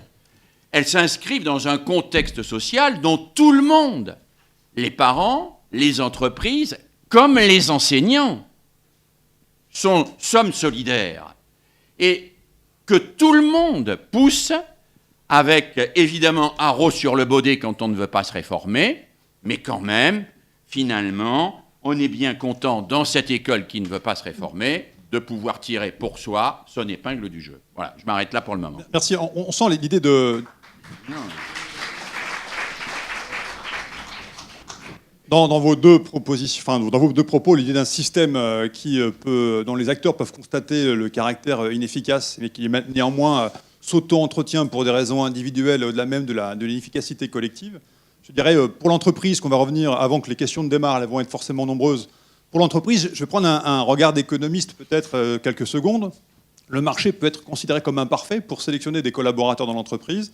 Comment identifier ceux qui, parmi l'ensemble des gens qui candidatent, sont les collaborateurs les plus prometteurs et qui pourront mieux aider l'entreprise à faire son métier et sa mission. On va devoir évaluer de manière extrêmement complexe et très longue les compétences et aptitudes de ces élèves, de ces anciens élèves, soit à se raccrocher à quelques indicateurs forcément mauvais et synthétiques que sont les diplômes ou les apparences de réussite ou de comportement qu'on attend dans l'entreprise. Alors j'entends que cette responsabilité est partagée avec l'entreprise. On voit bien, mais là vous l'avez déjà dit, M. Lachmann, par ailleurs, dans d'autres lieux, que l'entreprise est aussi un lieu de formation. Elle doit le reconnaître et s'engager comme aussi un lieu dans lequel se produisent des apprentissages, mais aussi des éléments de comportement. Donc il faut que l'entreprise reconnaisse, mais ce n'est pas d'abord sa première mission. L'entreprise citoyenne peut souhaiter le faire, mais ce n'est pas la mission a priori. L'entreprise le fait, souvent en s'interrogeant sur, bien sûr, le fait que les gens qu'elle a formés restent avec elle, et ils peuvent durer un certain temps pour amortir les coûts ou les efforts qui ont été faits en termes de formation. On voit bien que la responsabilité, elle est conjointe. Il y a des processus longs de qualification, de complément de qualification auprès des élèves, mais c'est bien le problème de l'entrée ou de la sélection dans l'entreprise qui se pose. Et on voit bien le modèle que vous avez décrit d'une sélection totalement étrange pour des emplois qui ne nécessitent pas ce niveau de qualification, mais on dit le côté civilisé ou adapté à l'emploi ou à la relation avec d'autres donné par un master ou une licence. Monsieur Lachmann, une réaction par rapport à la responsabilité des entreprises vis-à-vis du système éducatif. 3 réactions. D'abord, une réaction face à une affirmation très française. En France, on parle toujours en termes de diplôme. On ne parle jamais en termes de métier et de qualification. On est le seul pays au monde qui parle en termes de bac plus. Bac plus 3, bac plus 18, bac plus 25. On ne dit pas je vais devenir ingénieur, je fais Polytechnique. On ne dit pas je vais devenir docteur, je fais ma médecine. Donc, cette idée de toujours parler en termes de diplôme et de penser que produire un diplôme, c'est produire un emploi, ça ne peut pas marcher. Je suis d'accord avec vous, hein, mais je veux seulement dire que essayons de parler en termes de qualification et de métier. Deuxième chose, moi je pense que nos problèmes dans ce cher pays, c'est toujours d'opposer l'un à l'autre. Hein. Moi je vous disais tout à l'heure que l'école au piquet, non. Apparemment, mon voisin de droite, il met l'entreprise au piquet. Ah non, je n'ai pas dit ça. C'est ce que j'ai compris. Je crois que les deux sont au piquet. C'est ce que j'ai compris, mais peut-être que j'ai mal compris. Mais vous savez que la perception l'emporte toujours sur la réalité. Donc la perception est juste. 85% des apprentis sont employés par des artisans et des entreprises de moins de 3 personnes. Voilà, c'est tout ce que je dis. Oui, c'est pas tout ce que vous avez dit. Je ne me reconnais pas là-dedans. Cela d'autant plus que Schneider est une entreprise Rhône-Alpine qui a 5% de ses salariés en apprentissage, dont on ne garde que 10 à 15%. Donc on forme pour l'écosystème. Mais ce que je crois, c'est qu'il faut qu'il y ait une collaboration beaucoup plus forte et beaucoup plus intime entre le monde de l'éducation et le monde de l'entreprise. Et quelque part, ce n'est pas de l'altruisme, c'est de l'intérêt bien compris ou de la solidarité. Une entreprise ne peut pas se développer dans un désert. Elle est interdépendante de son environnement. Vous plantez Schneider dans le Larzac, on crève. Donc on a un intérêt objectif à contribuer à la formation et à la qualification des jeunes. Et c'est notre intérêt. Je déplore, je suis assez d'accord avec vous, que le lien entre entreprise, école et apprentissage dysfonctionne. C'est clair. Mais il faudrait créer des instruments, et j'espère que ce seraient des instruments au niveau régional ou très local et pas national. Il n'y a pas de bourse. Un gosse qui cherche un poste d'apprentissage, il ne sait pas comment s'y prendre. Il n'a pas de logement, même, le plus souvent. Oui, et il n'a pas de voiture ni de permis pour y aller. Absolument. Il y a Pour 3 lieux. On ne tient pas compte du fait qu'il y a 3 lieux. Il y a le lieu où il réside, il y a le lieu où il y a son entreprise, et là, le lieu où il y a l'enseignement. Et ça, tout ça, c'est des choses qu'il faut organiser. Mais on a décidé une fois pour toutes en France que l'école était un lieu de formation et que l'entreprise ne l'était pas. Alors, moi, je pense que c'est vraiment une question de collaboration et de tenir compte de ces éléments pour ne plus opposer et collaborer. Dernière chose, là je suis peut-être un peu sévère avec le système éducatif, je trouve que le système éducatif est trop individualiste. C'est-à-dire que quelque part on n'est pas assez dans le collectif. On est trop un village gaulois, on a insuffisamment de solidarité et ça commence à l'école. Et c'est vous qui disiez la comparaison là, du 8 sur 10, est-ce que les autres... C'est exactement ça. Il faut qu'on soit beaucoup plus collectif et les notes devraient être collectives. Le travail devrait être collectif. Et l'entreprise est un lieu de performance ou de production collective, et je pense que là, on peut apporter quelque chose. Merci, Monsieur Lachmann. Et, à 19h10, je crois que c'est important de passer aux questions de la salle. On doit terminer vers 19h30, ou un tout petit peu plus. On a démarré avec un peu de retard, mais pas davantage. Donc, s'il y a des questions, je vais venir avec 2 micros. Monsieur Lachmann, je vais vous priver du vôtre. Ah ben non, je vais vous laisser celui-ci. Celui-là, il marche. Exactement, voilà. Je sais le faire marcher. Vous pouvez m'aider? C'est très gentil. Merci beaucoup.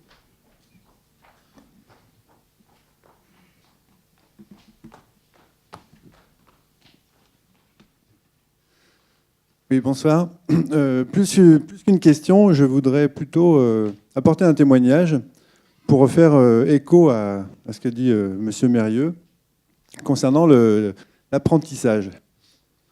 En fait, moi, je suis chef d'entreprise. J'ai une entreprise dans l'informatique.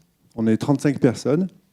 Et en fait, je me suis aperçu d'une chose, c'est qu'il est extrêmement difficile d'embaucher en apprentissage pour une raison qui est assez simple. C'est qu'en fait, quand on fait tous les calculs, on s'aperçoit qu'en réalité, ça coûte très très cher. C'est-à-dire qu'on a des gens qu'on est obligé d'embaucher pendant 1 an à des salaires, si on fait le cumul du salaire qu'ils vont toucher, plus le coût de la formation, on arrive quasiment à des salaires qui équivalent à des salaires réels. Vous ne payez pas la formation. Alors, pour les contrats de professionnalisation, si on paye une Oui. partie de la Pour les formation. contrats de pro, oui. Mais l'alternance, pour moi, c'est souvent D'accord. sous cette forme-là qu'on la vit. Donc, du coup, moi, je me retrouve avec des besoins de jeunes. On est dans Internet, on a des gros besoins.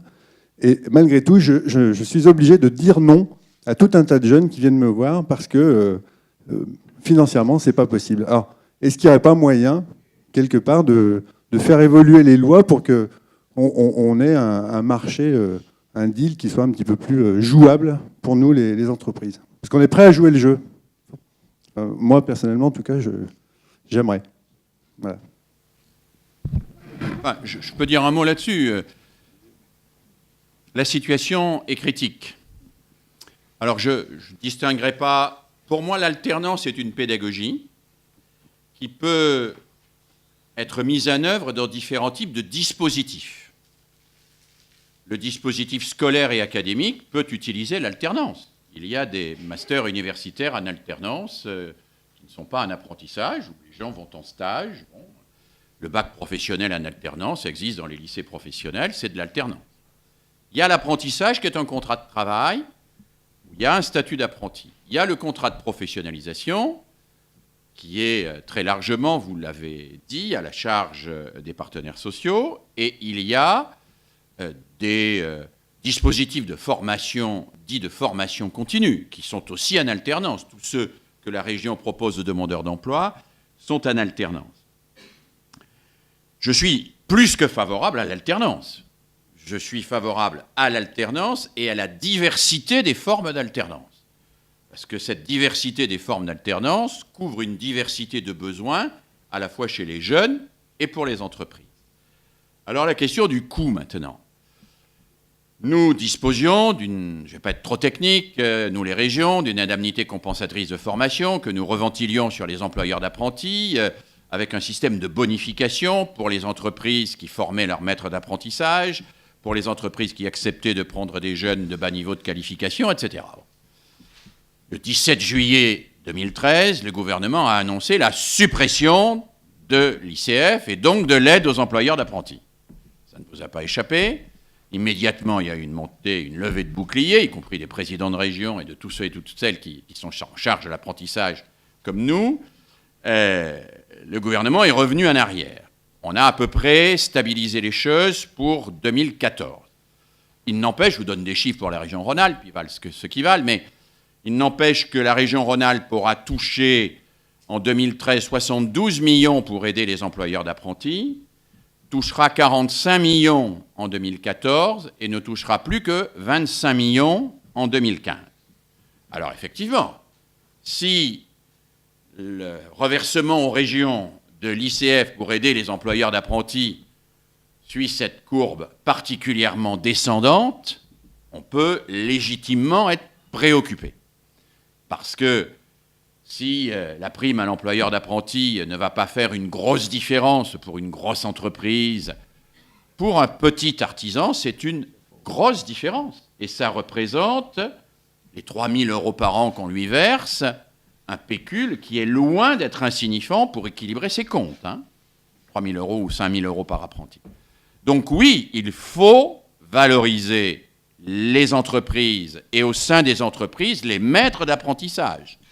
Oui, pour ma part, je suis même pour un statut beaucoup plus officiel du maître d'apprentissage, intégré dans le droit du travail, qui le décharge d'une toute petite partie de ses obligations pour lui permettre d'accueillir le jeune. Oui, je suis partisan de faire évoluer tout cela, et je suis partisan que ce soit une priorité, et en particulier une priorité de l'utilisation de la taxe d'apprentissage.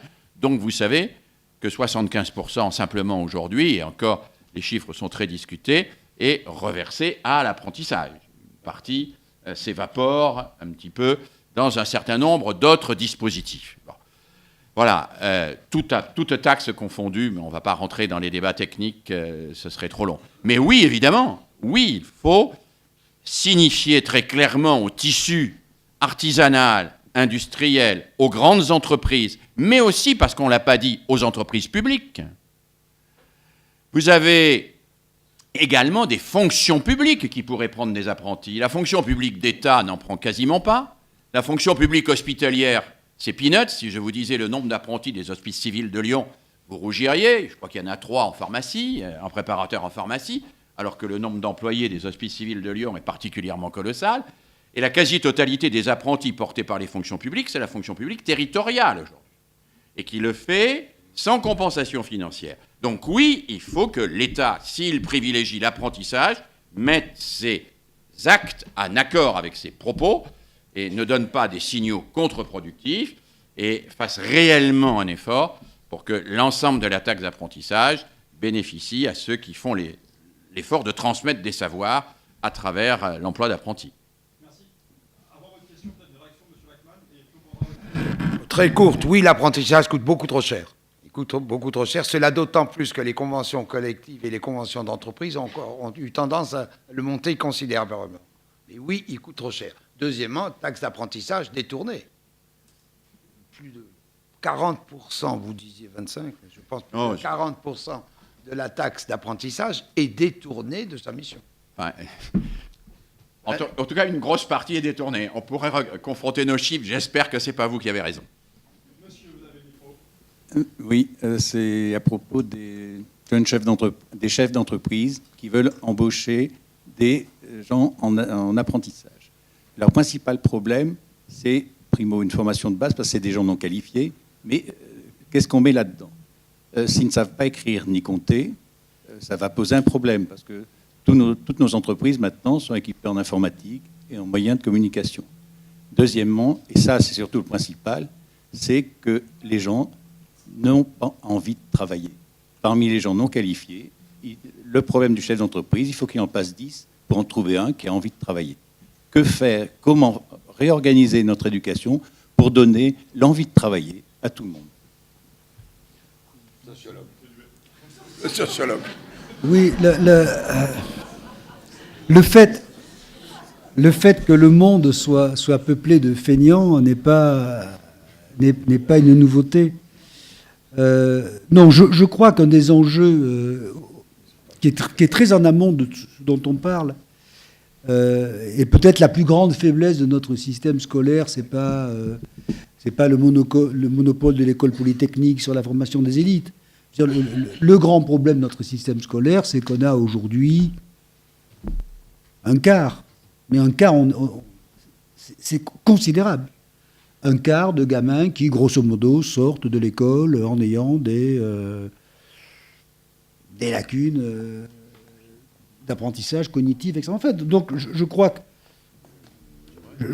que véritablement, tout ce dont on parle est évidemment essentiel, mais tant qu'on ne parviendra pas à attaquer à bras-le-corps cette question de la qualité de l'école élémentaire, de la qualité du collège, de l'impératif de ce que on avait appelé il y a quelques années le socle commun, de toutes ces choses-là, nous construisons sur du sable. Alors, ce que je voudrais vous faire comprendre, c'est que là-dessus, la situation de la France est quand même extrêmement particulière. Si on prend aujourd'hui si on mesure le taux d'élèves en très grande difficulté, alors je parle toujours sous le contrôle de Philippe, parce qu'on peut discuter, mais grosso modo, le gamin qui sort de CM2, qui rentre en 6e, en n'étant pas capable de lire et de comprendre ce qu'il lit simultanément. Ouais. Voilà, on prend ça comme critère. Ça lui promet un avenir scolaire radieux, je vous le dis tout de suite. Après, bon, grosso modo, en France, on est à 25, 30, on discute. Bon, vous prenez un pays... 70% de garçons et 30% voilà. de filles là-dessus. Hein. Voilà. Alors, on avait envisagé de tuer les garçons, mais bon, c'est compliqué. Non, la distribution, d'ailleurs, je prends en rebond, la variable sexe, genre, comme on dit, la variable sexe est plus importante que la variable origine sociale. Absolument, aujourd'hui, totalement. Mieux vaut être une fille pauvre qu'un garçon bête. Ah bon ? Voilà. Oui. En moyenne. Jamais. On ne peut jamais inférer une statistique sur les garçons brillants sont devenus aussi rares que les filles cancres. Voilà. Donc alors, si on prend des comparaisons si on prend des comparaisons internationales, un pays avec lequel on peut se comparer aisément, qui est la Hollande, qui a à peu près le même taux d'inégalité sociale que la France, à peu près le même taux de public immigré, de population immigrée. Le taux est la moitié. Donc les Hollandais ont à peu près 10% de gamins dans ces difficultés. Si vous prenez le Canada, qui est un pays à forte immigration, alors une immigration choisie, c'est plus compliqué, mais avec des inégalités sociales plus grandes, le taux est à 10%. Donc il y a quand même un problème qui est urgent, et d'ailleurs on ne peut pas reprocher à Payon de ne pas le poser, c'est la qualité de la formation de base. Et je crois que tant qu'on n'aura pas fortement amélioré la formation de base, on peut avoir des dispositifs extrêmement intelligents, et moi je souhaite en particulier qu'on ne raisonne pas simplement sur les dispositifs, qu'on raisonne sur le fait qu'un individu a un parcours, et qu'il faut lui permettre d'avoir un parcours. On est quand même dans un modèle où on met les gens dans des cases, des trucs comme ça, alors qu'il serait peut-être plus malin de les faire circuler. Mais là, on a un véritable enjeu. Alors, évidemment, les gamins qui sont dans cet état, je préfère vous dire que leur niveau d'intériorisation des règles élémentaires de la ponctualité, de la discipline, etc., est extrêmement faible.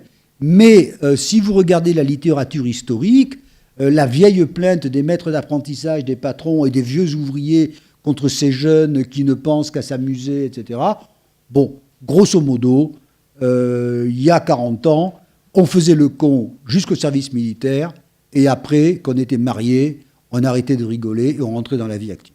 Voilà. Donc aujourd'hui, à mon avis, il n'y a pas grand-chose de différent, sauf que on n'entre jamais dans la vie active. Voilà. Je voudrais, si vous m'autorisez, juste dire un petit mot. Ah bon. Juste, quand même, sans être polémique, hein, mais je voudrais quand même dire qu'en France, on est le pays où le travail hebdomadaire est le plus court, où le travail dans l'année est le plus court, et où le travail dans la vie est le plus court.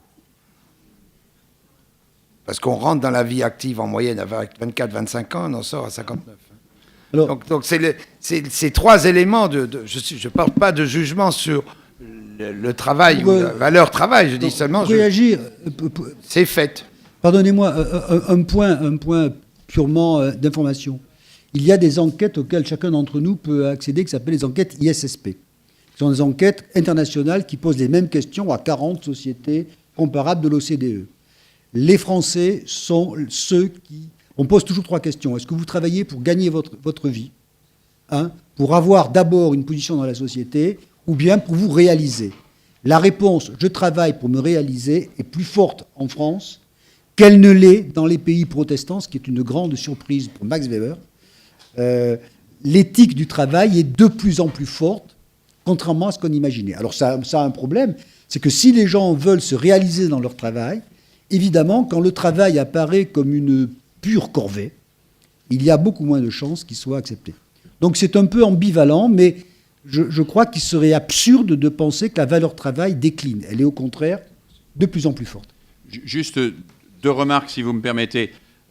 Moi, je partage totalement ce que dit François sur l'impératif de ce qu'on appelle un socle commun. On pourrait trouver une autre formulation, mais peu importe. En tout cas, des fondamentaux sur lesquels on ne transige pas et sur lesquels on n'est pas en répartition gaussienne des résultats, mais sur lesquels on va vers une réussite globale.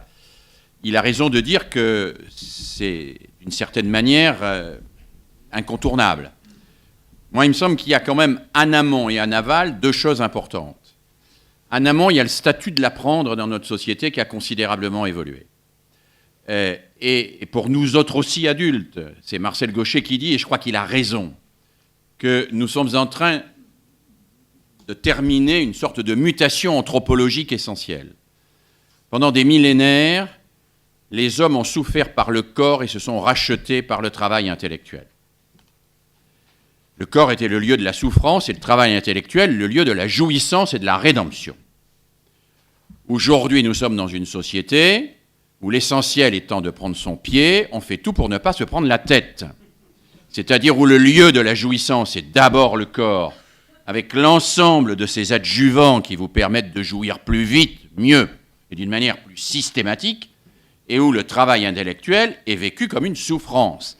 Et l'enfant qui arrive à l'école, même s'il a un socle commun bien défini, bien clair, si le statut de l'apprendre, le statut du savoir, est considéré par lui comme une sorte d'épreuve, de parcours du combattant, de passage obligé, de lieu de la souffrance et non pas de lieu de la promotion et de la rédemption, eh bien, ça n'en rend que plus difficile le fait qu'ils prennent cette école-là et ces savoirs-là au sérieux.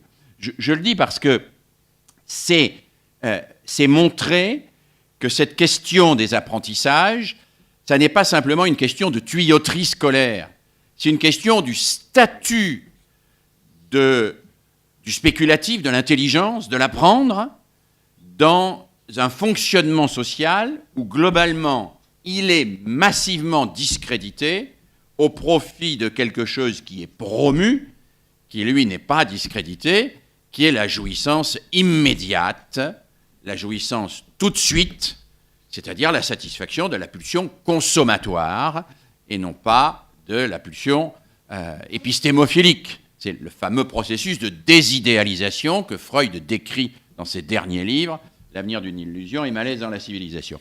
Je crois que tu as raison de ne pas être cathare, mais tu es trop janséniste. Bon, je suis un peu janséniste. Alors, deuxième chose, il dit, François, qu'il y a le tronc commun. Moi, je suis... Et qu'après, et là, il a raison, il faut construire des parcours. Et je voudrais insister juste un mot sur cette notion de parcours pour dire que si on veut qu'elle dépasse le simple agencement des unités de valeur, et encore si on en revenait aux unités de valeur plutôt qu'aux moyennes entre les unités d'enseignement, ce serait déjà un très gros progrès à mon avis, parce qu'au moins les unités de valeur, il faut toutes les avoir. On ne peut pas en récupérer une en ayant une note meilleure dans une option pour compenser ce qu'on n'a pas eu dans la discipline principale. Mais même avec ça, ce qui me paraît essentiel, c'est que cette démarche d'apprentissage, elle se poursuive au-delà de la sortie de l'école, de l'université et de la formation initiale. Et la démarche qu'en France, nous avons promue dès les années 1971 avec Jacques Delors, sur laquelle nous avons légiféré il y a 10 ans, est en panne. La validation des acquis de l'expérience est en panne. Elle est en panne parce que les entreprises n'ont pas une confiance considérable dans les diplômes ou les certifications acquises par la VAE. Elle est en panne parce que l'éducation nationale, on tique un peu, et que l'université tique beaucoup pour valider des acquis de l'expérience. Et que nous sommes interrogés ici, si nous voulons que la notion de parcours sorte un peu de l'idée simplement de l'agencement des unités de valeur de la formation initiale, et qu'elle s'inscrive dans une logique de formation tout au long de la vie, nous avons vraiment besoin d'une relance collective et volontariste de la validation des acquis de l'expérience. Oui, bonjour. Donc Jérémy Fouliard, étudiant en classe préparatoire BL. Donc ma question se porte notamment sur les méthodes pédagogiques, donc notamment à Philippe Mérieux qui est professeur, donc si j'ai bien compris, en sciences de l'éducation. C'est notamment la question que pose Jean Piaget dans Psychologie et pédagogie. Où en sont les progrès de la méthode pédagogique ? Jean Piaget fait un constat simple. Que reste-t-il, par exemple, d'un enseignement d'histoire-géographie dans la tête d'un individu de 30 ans ? Et c'est la question véritable que j'aimerais poser aujourd'hui. Où en sont les progrès de la méthode pédagogie ? Comment on fait pour apprendre mieux ? Comment on fait pour apprendre de manière plus bénéfique, non seulement à l'individu, mais aussi au professeur ? Voilà ma question.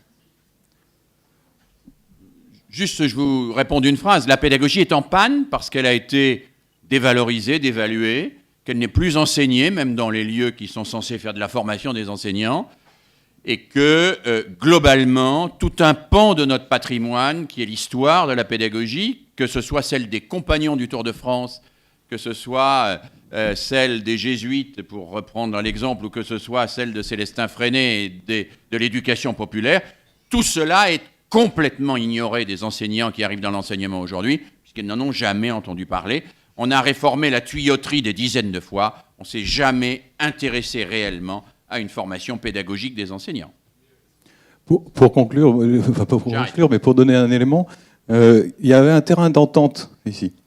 Il y avait un terrain d'entente entre M. Mérieux et M. Lachmann, c'est que je pense que vous partagez une expérience pédagogique, en tout cas, il y a un élément commun, c'est l'Institut Paul-Louis Merlin, donc école-entreprise, on n'en a pas parlé ce soir. Monsieur Mérieux soutient les écoles de production. Les écoles de production sont des écoles qui allient sur un même lieu à la fois la dimension d'entreprise et la dimension de transmission des savoirs. L'alternance compactée. Voilà, exactement. Et donc là, il y a un terrain nouveau. Et par rapport à ça, juste ce que je voudrais dire, c'est toute la question de la norme aujourd'hui. C'est-à-dire qu'aujourd'hui, par rapport à la question juste précédente sur la pédagogie et les possibilités d'évolution de la pédagogie, je peux vous dire que les écoles de production ont un mal dingue à se faire reconnaître et à exister, alors qu'elles ont tout simplement elles permettent à des jeunes de reprendre le goût d'apprendre, de se reconstruire avec des taux de réussite pour des jeunes complètement, j'allais dire, cassés pour la plupart. Et à la sortie, les entreprises nous arrachent les jeunes. Voilà. Donc une expérience, je pense que l'école-entreprise, Paul-Louis Merlin, je crois que c'est ça va vraiment dans cet esprit-là, les écoles de production que vous soutenez à travers la région. Oui, mais l'école Louis Merlin, elle est très très spécialisée. Hein. Elle forme les jeunes à l'efficacité énergétique. C'est vraiment une qualification.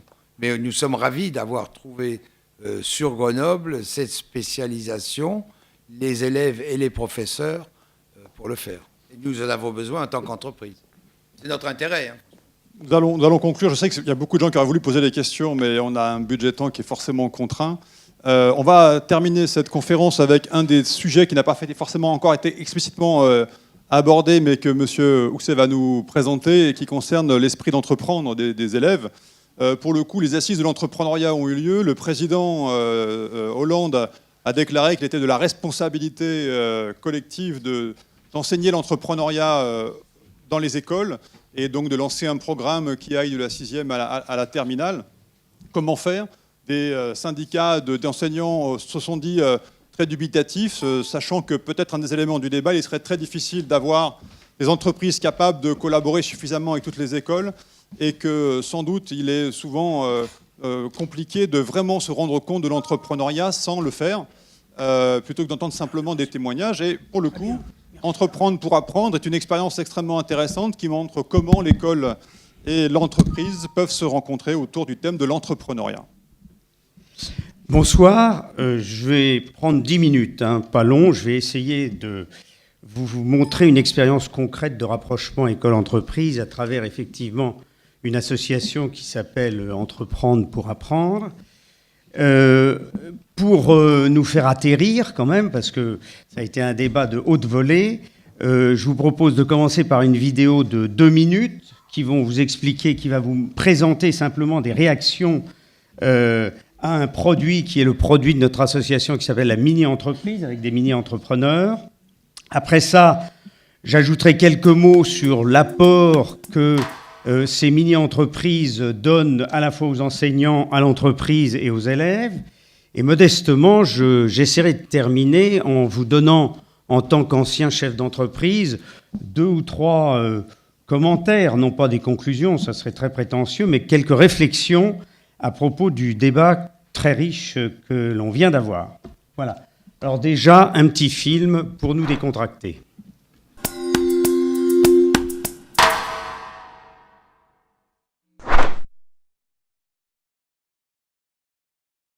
Quel pourrait être le moyen le plus efficace pour vraiment vous amener au plus près du monde professionnel ? La mini-entreprise est une création d'entreprise en établissement scolaire réalisée par un groupe de jeunes volontaires. L'une des valeurs fondamentales de cette mini-entreprise, c'est qu'elle permet à des jeunes de gagner en estime d'eux-mêmes. On voit que les élèves évoluent petit à petit au cours des séances parce qu'on les place là où leurs compétences leur permettent d'être valorisées. Allez, venez chercher vos agrafes sans agrafes, 3 € seulement. Les élèves ont choisi l'activité de l'entreprise, ont choisi la fonction. Je pense que ce projet mini-entreprise peut nous aider à appréhender aussi le monde de l'entreprise, comment ça fonctionne, une sorte de test pour l'avenir. La mini-entreprise permet également d'aborder les disciplines du programme scolaire, telles que le français, les mathématiques, la comptabilité-gestion, les langues et toutes les compétences qui concourent à la création et au fonctionnement d'une entreprise d'une façon concrète et ludique. Un deuxième devis. J'aborde mon référentiel complètement avec la totalité du travail qui nous a été proposé. L'intérêt dans ce type de projet, c'est que c'est l'élève qui a l'initiative de l'apprentissage. Et c'est lui qui fait avancer la machine. Ce mode opératoire pédagogique remobilise complètement les élèves. Ça leur apporte aussi une éducation à l'orientation. Ils vont découvrir certains métiers de l'entreprise. Ça peut aussi permettre de révéler certains talents. On répond à la demande du client en faisant des gravures avec la police et la taille de police qu'ils veulent, les différentes agrafeuses de couleurs. On a appris à se débrouiller tout seul. C'est surtout ça aussi, on a appris à être autonome et je pense que tout le monde en gardera un bon souvenir.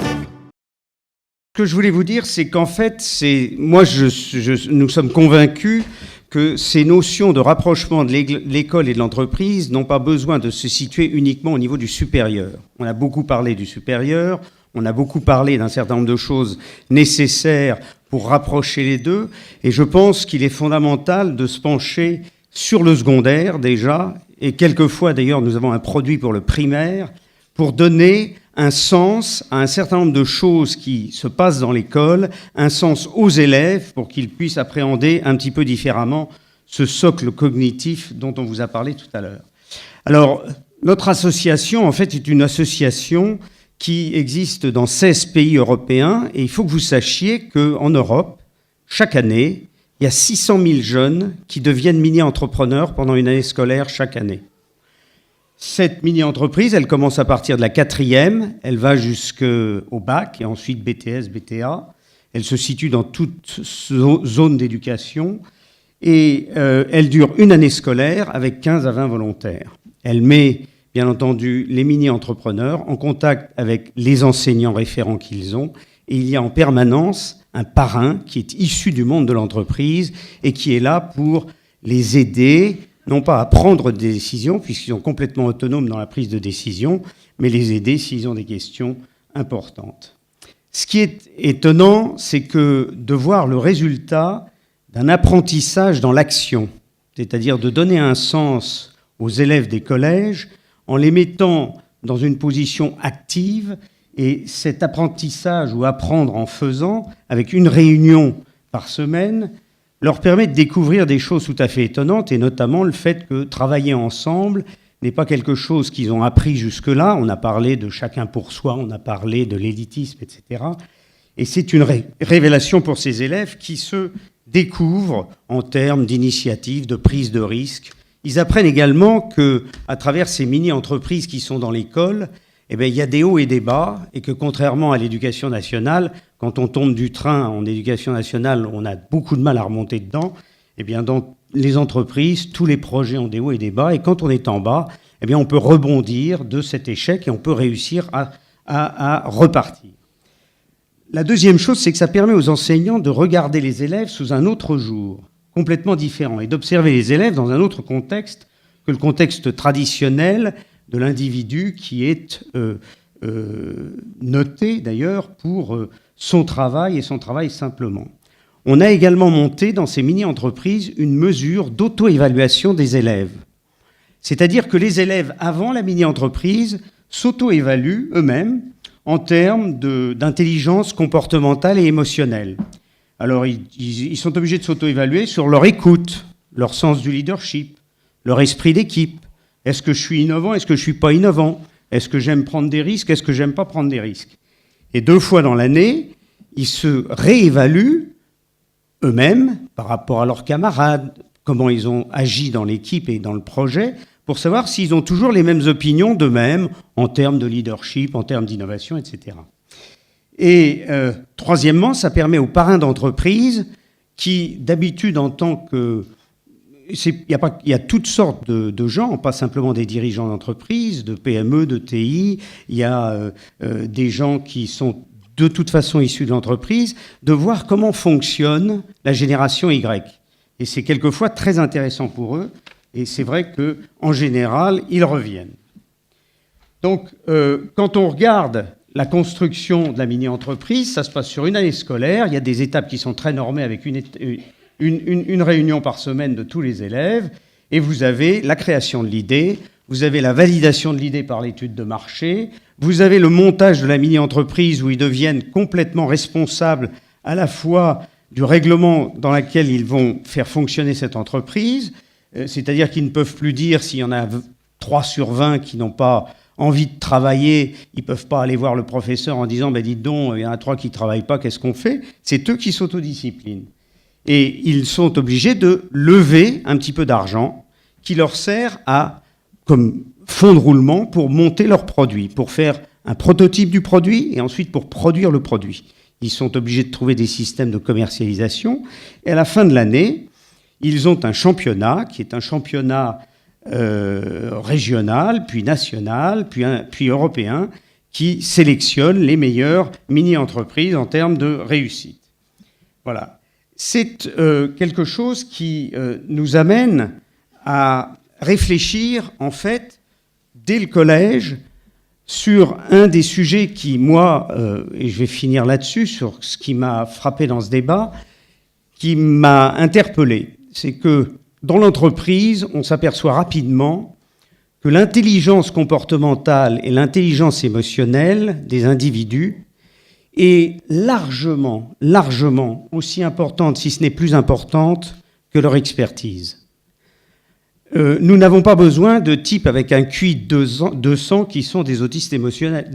C'est pas possible, on ne peut pas travailler avec eux. Donc l'important, c'est comment est-ce que l'intelligence, qu'on appelle l'intelligence émotionnelle ou comportementale d'un élève, peut se développer à travers des outils comme ces mini-entreprises pour justement lui faire sentir que le savoir et la connaissance n'est pas tout. Et sur ce domaine-là, il y a des choses qui ont été dites, bien entendu, le chacun pour soi, l'élitisme.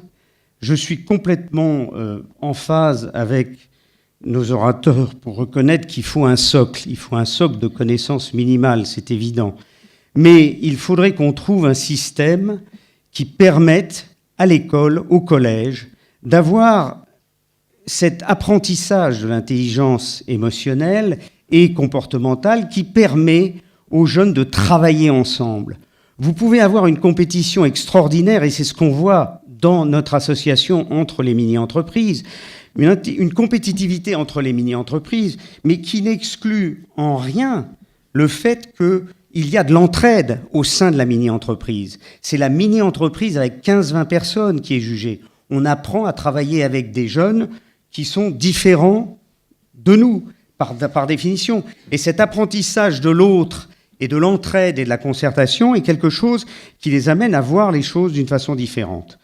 Et ça, je pense qu'il faut absolument que, dès le collège, on ait le réflexe qui se trouve dans certains pays anglo-saxons de donner des évaluations et des notes à des groupes de jeunes qui sont notés en tant que groupe sur un projet et non pas forcément en tant qu'individus et simplement pour eux-mêmes par rapport et en opposition et contre tous les camarades de la classe. La deuxième chose que je partage complètement, c'est que ça ne sert à rien de faire le système perdant-perdant. Ça doit être un système gagnant-gagnant. Donc il ne s'agit pas de dire c'est la faute de l'éducation nationale, c'est la faute de l'entreprise. Je pense que les deux sont des acteurs essentiels de la réussite, finalement, de ce qui compte, c'est-à-dire les jeunes. Et en ce sens-là, ayant eu la chance de travailler longtemps en Allemagne et d'avoir fait des études en Allemagne, c'est vrai que le modèle allemand, en termes de dialogue social, mais surtout de décentralisation de l'éducation, si l'on veut arriver à ce qu'il y ait une responsabilité des deux parties, ça va être extrêmement difficile dans un pays jacobin où tout est centralisé. Il faut arriver à un moment donné à ce que l'intervention, je crois que c'est Philippe Mérieux qui l'a dit, il faut effectivement que l'entreprise ait des obligations, c'est évident, par rapport à l'enseignement, et que ça soit en proximité de la région ou du département, qu'il y ait une influence également de la région sur le type de programme, et effectivement c'est un bouleversement, mais il faut savoir que beaucoup de pays travaillent avec des systèmes scolaires de contenu qui ne sont pas nationaux. Ça existe en Allemagne, ça existe aux États-Unis, c'est les Länder qui peuvent décider d'un certain nombre de programmes, ça n'est pas simplement national. La troisième chose, c'est que je pense que quand on parle du collège et du primaire, Je suis bien entendu d'un âge où la génération Y et la génération Z sont assez éloignées de moi, mais je vois quand même mes enfants et mes petits-enfants, et je dois dire qu'il faut qu'on accepte que dans ce socle cognitif dont on a parlé et qui est indispensable, la notion de l'apprendre est un peu différente. Lorsque vous avez une génération qui a accès au savoir n'importe où, à n'importe quel moment, n'importe comment, et un savoir qui peut être un savoir d'ailleurs maîtrisé, eh bien, il faut effectivement y mettre du savoir-faire, comme je l'ai dit tout à l'heure, de l'intelligence émotionnelle, et repenser un petit peu ce socle de cette façon-là. Enfin, je crois qu'il y a un sujet dont on n'a peut-être pas parlé et qui, moi, est quelque chose qui me frappe énormément parce que j'ai fait une partie de mes études en Allemagne et aux États-Unis et que j'ai vu le prix des études, c'est-à-dire que le coût des études. Il faut savoir qu'aux États-Unis, vous avez une dette, la dette des étudiants, la dette des bourses d'étudiants est à 1100 milliards de dollars, donc c'est pas rien. Le coût de l'éducation pour les pays de l'OCDE est à 6,1% en moyenne du PIB. Nous avons donc un coût de l'éducation qui ne fait qu'augmenter, et je pense qu'il est fondamental qu'on réfléchisse sur un certain nombre de choses, pas simplement le coût, mais on a parlé de l'accessibilité. Je crois que, à juste titre, l'efficacité d'un enseignement, c'est si c'est vraiment une antidote à l'exclusion et aux inégalités. Or, je suis persuadé qu'il y a des outils qui sont en train de se mettre en place. Il y a quelques écoles qui les ont faites et des universités qui l'ont faites sur l'éducation en ligne. J'ai bien connu une université aux États-Unis qui a en 2002 commencé à faire ça. Et je crois que, non pas simplement pour résoudre le problème de coût, qui est un sujet fondamental, mais surtout et avant tout et avant le coût, le problème d'accessibilité, je suis persuadé qu'on vivra une révolution dans l'enseignement sur comment sera dispensé le contenu de ce socle et le contenu ensuite dans le supérieur, qui permettra ensuite, s'il est fait en ligne d'une façon intelligente, aux enseignants une interaction avec les élèves ou les étudiants qui pourra se concentrer sur le développement des choses qui ne peuvent pas s'apprendre par l'éducation en ligne, comme le jugement, la confiance en soi, l'humilité, l'humanité, tout bêtement, et l'expression, qu'elle soit orale ou écrite. Voilà, c'est les deux, trois réflexions que je voulais vous donner, en même temps que de vous présenter cette association des mini-entrepreneurs qui se développe de plus en plus avec 2300 mini-entrepreneurs en Rhône-Alpes.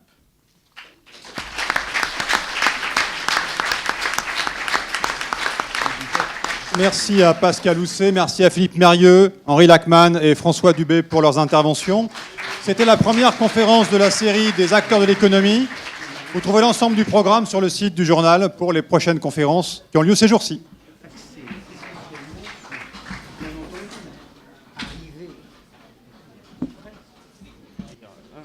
Tant mieux, c'est une démarche pédagogique. J'ai bien entendu.